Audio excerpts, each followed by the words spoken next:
അമ്മയെന്ന സ്ഥാനത്ത് രേണുവും ഷെബീനയും തുല്യരാണോ? Hi hello നമസ്കാരം, ഞാൻ അനിൽ ചന്തൂച്ചർ. ഇന്നത്തെ വീഡിയോ വളരെ രസകരമായ ഒരു വീഡിയോ ആണ്. നിങ്ങൾ ആദ്യം മുതൽ അവസാനം വരെ കാണുക. ഇന്നത്തെ വീഡിയോയിലെ നമ്മുടെ ടോപ്പിക് എന്ന് പറയുന്നത് ഷെബീന ബീവിയും രേണു സുധിയുമാണ്. അപ്പോൾ ഞാൻ ഇവരുടെ രണ്ടുപേരുടെയും വീഡിയോ കണ്ടതിൽ നിന്നും എനിക്ക് മനസ്സിലായ കുറേ സത്യങ്ങളുണ്ട്. ഇവർ രണ്ടുപേരും ഒരേ കാറ്റഗറിയിൽപ്പെട്ടവരാണ്. അപ്പോൾ നിങ്ങൾ ചോദിക്കും അതെന്താണ്? എപ്പോഴും രേണുവിനെയും ഷെബീനെയും നമ്മൾ രണ്ട് തട്ടിലാണ് കാണുന്നത്. ഒരു നാണയത്തിന്റെ രണ്ട് വശം പോലെയാണ് നമ്മൾ സംസാരിക്കാറുള്ളത്. പക്ഷെ ഇവർ രണ്ടുപേരും ഒരു നാണയത്തിന്റെ ഒരേ വശം പോലെ നമുക്ക് തോന്നുന്ന ചില സാഹചര്യങ്ങളുണ്ട്. അപ്പൊ അതെനിക്ക് മനസ്സിലായതാണ് ഇന്ന് നിങ്ങളോട് ഷെയർ ചെയ്യുന്നത്. രേണു സുധിയെ വിവാഹം കഴിക്കുമ്പോൾ കിച്ചു എന്ന ഒരു കുട്ടി ഉണ്ടായിരുന്നു. ആ കുട്ടിയെയും കൂടെ ഇഷ്ടപ്പെട്ടും അതിനെ ചേർത്ത് നിർത്തിയും ഒരമ്മയുടെ സ്ഥാനം കൊടുത്തുമാണ് കിച്ചുവിനെ വളർത്തിയത്. കിച്ചുവിനെ ഒരു മകനെ പോലെ തന്നെയാണ് രേണു സ്നേഹിച്ചതും. അതേ ക്യാരക്ടർ തന്നെയാണ് നമ്മുടെ ഷെബീന ബീവിക്കും. ഷെബീന ബീവി നമ്മുടെ അറിവിൽ പലരും പറഞ്ഞു കേട്ട കഴിവുകളാണ്, എൻ്റെ അറിവല്ല. ഷെബീന ബീബി ആകെ 3 വിവാഹം കഴിച്ചു എന്ന് പറയുന്നുണ്ട്. ഈ 3 വിവാഹം കഴിച്ചപ്പോഴും മക്കളെ ചേർത്ത് നിർത്തിയ ഒരു അമ്മയാണ്. 3ാമത് വിവാഹം കഴിക്കുമ്പോഴും ഈ 2 കുഞ്ഞുങ്ങളെയും ചേർത്ത് നിർത്തി സ്വന്തം കുടുംബത്തിൽ തന്നെ നിൽക്കുന്ന ഒരു സ്ത്രീയാണ് ഷെബീന ബീബി. അപ്പൊ കുടുംബ മഹിമ എന്താണെന്ന് നമുക്ക് മനസ്സിലായി.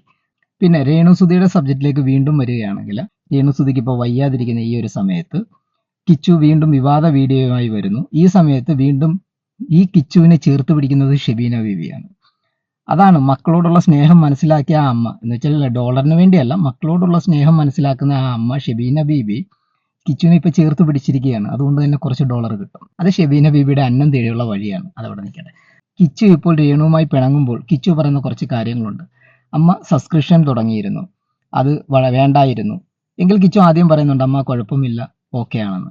അപ്പോൾ ഇതൊക്കെയാണ് ഇപ്പൊ കിച്ചു ചൂണ്ടിക്കാണിക്കുന്ന കുറച്ച് കാര്യം. അവിടെയാണ് ഷെബീന ബീവിയുടെ മക്കളുടെ മഹത്വം നമ്മൾ മനസ്സിലാക്കേണ്ടത്.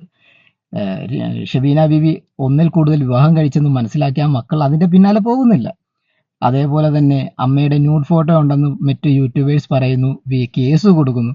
ആ ന്യൂഡ് ഫോട്ടോ തപ്പി മക്കൾ പോകുന്നില്ല. അതുപോലെ തന്നെ അമ്മ മസാജ് സെന്ററിലെ ഫോട്ടോ ഉണ്ടെന്ന് ചില യൂട്യൂബേഴ്സ് പറയും, ആ മക്കൾ അത് തപ്പി പോകുന്നില്ല.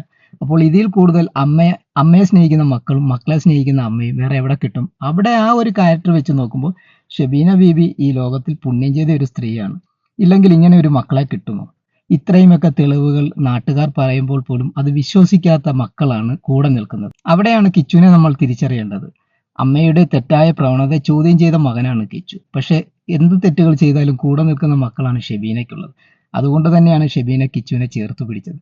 ഇതിൽ നിങ്ങളുടെ അഭിപ്രായം എന്താണ്? നിങ്ങളുടെ ഓരോരുത്തരുടെയും വിലയേറിയ അഭിപ്രായങ്ങൾ ഇവിടെ കമന്റായി എഴുതുക. എന്നെ സ്നേഹിക്കുന്ന, ഞാൻ സ്നേഹിക്കുന്ന എല്ലാവരോടും സ്നേഹം മാത്രം. Okay, bye bye.